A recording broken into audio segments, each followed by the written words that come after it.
ইতিমধ্যে অগষ্টিনে ক'লে যে পৰৱৰ্তী দিনত অসমত বিধানসভা নিৰ্বাচন হ'ব আৰু এইবাৰ অসমৰ মানুহে সিদ্ধান্ত লৈছে যে যুঁজ এখন হ'ব। এইবাৰ হিমন্ত বিশ্ব শৰ্মা ডাঙৰীয়াৰ লগত যুঁজ এখন হ'ব আৰু আমি যুঁজিম আৰু আমি জিকিম। কিয়? আমাৰ লগত ৰাইজ আছে, আমাৰ লগত যুৱক আছে, আমাৰ লগত মহিলাসকলৰ আশীৰ্বাদ আছে, আমাৰ লগত বয়োজ্যেষ্ঠসকলৰ দুৱা আছে। আজিৰ তাৰিখত বিটিয়া নিৰ্বাচন আপোনালোকে নিজৰ স্থানীয় নিচিমা MCLA সিট লৈ চিন্তা কৰি আছে, কিন্তু মই আপোনালোকক একে কথা মই ক'বলৈ বিচাৰো যে পৰৱৰ্তী দিনত যেতিয়া আমাৰ কংগ্ৰেছৰ চৰকাৰ হ'ব, অহা বছৰ আমাৰ চৰকাৰ হোৱাটো নিশ্চিত। অগষ্টিন যদি অগষ্টিন আপোনালোকৰ MCLA হয়, আটাইতকৈ বেছি কাম এখন সমষ্টিৰ ভিতৰত হ'ব। আমি কংগ্ৰেছ চৰকাৰৰ ফালৰ পৰা আটাইতকৈ বেছি মৰম আমি অগষ্টিনক দিম, নিচিমা মানুহক দিম, যদি আপোনালোকে অহা 22 তাৰিখে হাতৰ চিনপত ভোট দিয়ে। নহ'লে আজিৰ তাৰিখৰ ৰাজনীতি সকলে দেখিছে, হিমন্ত বিশ্ব শৰ্মা ডাঙৰীয়াৰ ৰাজনীতি সকলোৱে বুজি পাইছে। তেওঁ কি কৰিছে? দুখীয়া মানুহক উচ্ছেদ কৰিছে, দুখীয়া মানুহক ঘৰৰ ওপৰত বুলডোজাৰ চলাইছে, উচ্ছেদ কৰিছে সকলোকে। বঙালী মানুহক উচ্ছেদ কৰিছে, ধৰ্মীয় সংখ্যালঘু মানুহক উচ্ছেদ কৰিছে, বড়ো মানুহক উচ্ছেদ কৰিছে, ৰাভা মানুহক উচ্ছেদ কৰিছে, নেপালী মানুহক উচ্ছেদ কৰিছে। কাকো এৰি থৈ যোৱা নাই, সকলোকে এটা এটাকৈ বিটিয়াৰ অঞ্চলত উচ্ছেদ কৰিব। আৰু উচ্ছেদ কৰাৰ উদ্দেশ্য কি? যে তেওঁলোকে আপোনালোকৰ মাটি আদানী আৰু আম্বানী আৰু পতঞ্জলিক দিবলৈ বিচাৰে। সেইকাৰণে যদি আপোনালোকে বিচাৰে নিৰাপত্তা, BPF আৰু UPPL ওপৰত বিশ্বাস নকৰিব। এই দুইটা দল আজি তাৰিখত হিমন্ত বিশ্ব শৰ্মা ডাঙৰীয়া আগত হাৰ মানি লৈছে। এই দুইটা দলে হিমন্ত বিশ্ব শৰ্মা ডাঙৰীয়াৰ লগত কাম কৰিছে।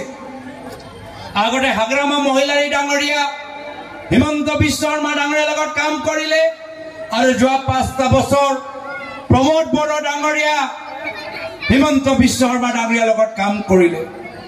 আৰু দুয়োজনৰ ব্যক্তিৰ কামবোৰ একে। হাগ্ৰামা মহিলাৰীৰ দিনত দুখীয়া মানুহৰ মাটি পতঞ্জলিক দিয়া গ'ল, আৰু প্ৰমোদ বড়ো ডাঙৰীয়াৰ দিনত দুখীয়া মানুহৰ মাটি আদানীক দিয়া হ'ল। সেইকাৰণে আপোনালোকৰ ভোট যথেষ্ট মূল্যৱান। যদি বিচাৰে নিৰাপত্তা, BPF আৰু UPPL দলটোক ভোট দি নিজৰ ভোট ব্যৰ্থ নকৰিব। এই দুইটা দল হিমন্ত বিশ্ব শৰ্মা ডাঙৰীয়া সন্মুখত নিমাত। হিমন্ত বিশ্ব শৰ্মা ডাঙৰীয়া এটাহে কথা জানে, যে কেনেদৰে আমালোকৰ মাজত কাৰ্য লগাব পাৰে।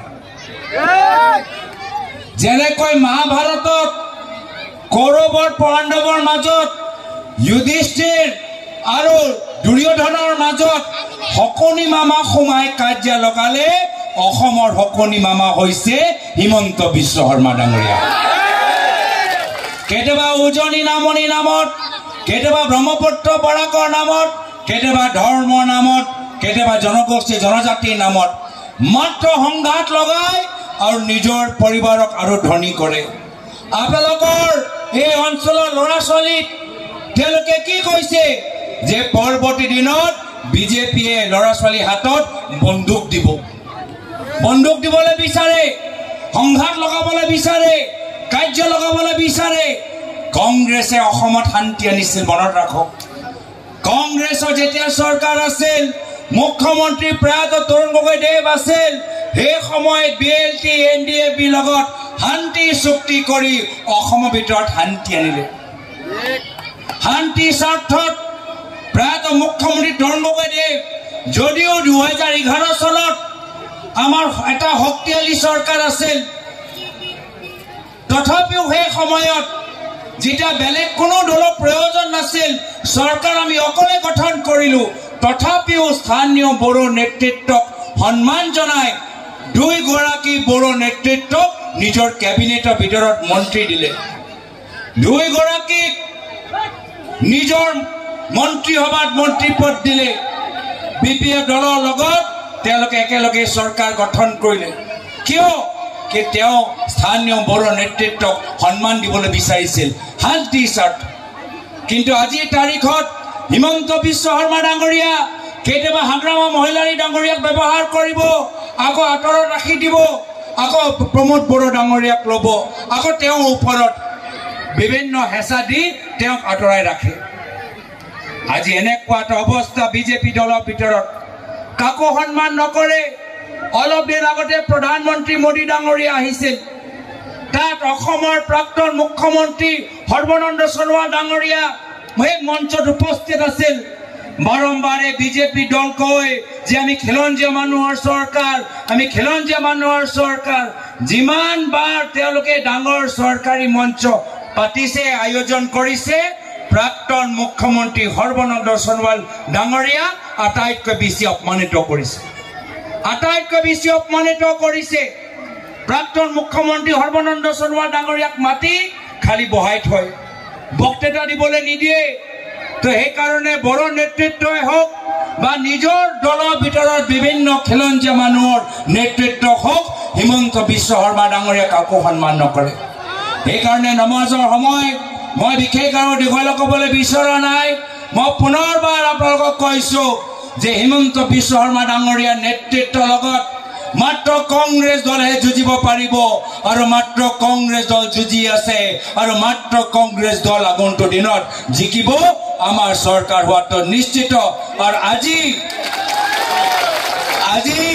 যিদৰে আমাৰ প্ৰাৰ্থী অগষ্টিন আৰু বিভিন্ন আমাৰ প্ৰদেশ কংগ্ৰেছৰ বিষয়াসকল জিলা কংগ্ৰেছসকল যিদৰে নিজে তেওঁলোকে এখন মিটিং আয়োজন কৰিবলৈ সক্ষম হ'ল হেতুৱে প্ৰমাণ আপোনালোকৰ মাজত তেখেতৰ জনপ্ৰিয়তা আৰু আপোনালোকে নিজে দেখিছে যে আজি 40টা সমষ্টিত আমি বিভিন্ন ঠাই যাব পাৰিলেহেঁতেন বিভিন্ন সভাত যাব পাৰিলেহেঁতেন বিভিন্ন পাৰ্টি হৈ আমি নিৰ্বাচনী সভা চলাব পাৰিলেহেঁতেন কিন্তু মাত্ৰ অগষ্টিনে মোক ফোন কৰাৰ বাবে মই ইয়াত আপোনালোকৰ মাজত উপস্থিত হৈছো মাত্ৰ অগষ্টিনৰ ফোন কৰাৰ বাবে আজি মই আপোনালোকৰ মাজত উপস্থিত হৈছো সেই কাৰণে আহা 22 তাৰিখে নিজৰ ভোটটো ব্যৰ্থ নকৰিব মূল্যৱান ভোট হাতচিনপত ভোট দি আমাৰ কংগ্ৰেছ প্ৰাৰ্থী অগষ্টিনক জিকাব এইখিনি কথা কৈ মই নিজৰ সমুদ্ৰ এখাৰ সামৰিছো ধন্যবাদ জয় হিন্দ জয় আই অসম